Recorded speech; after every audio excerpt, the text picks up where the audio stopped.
It was very much by chance. I just happened to be working on a model in my studio, and I happened to have a pair of concave reducing lenses sitting there. I don't even remember why. I was building a very large sculpture out of fiberglass. When you build something that large, you need to know what it's going to look like, how it's going to fit. And so I built like an architectural model of that space. Then I took a scaled down version of the sculpture and I put it inside of it, and I couldn't tell anything. But then I realized those lenses that I was looking at, I decided to use those in that model. So I cut a hole in the side of that architectural model of the gallery, and I put the lenses in, and then suddenly I was in that space.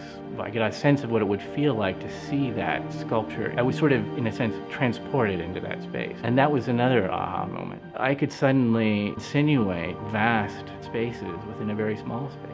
When you walk up to the work, there's initially a recognition, but I think once you look a little closer, you realize that no mushroom really quite looks that way, that the clover in the foreground aren't quite right. My goal, I think, is to go just far enough to try to convince you, at least initially, they are what they are, but not to the point where I'm just literally reproducing or replicating nature, let's say. Everything is constructed by hand, so there is no photographic element in these works at all. So every blade of grass, for example, is hand cut, assembled then into a sprig, hundreds of sprigs, and then are assembled into a field of grass. When you can feel it congealing, coming together, making sense in some kind of way, you don't really know why. You don't know when it's going to happen, but when it does, it's the most wonderful feeling in the world.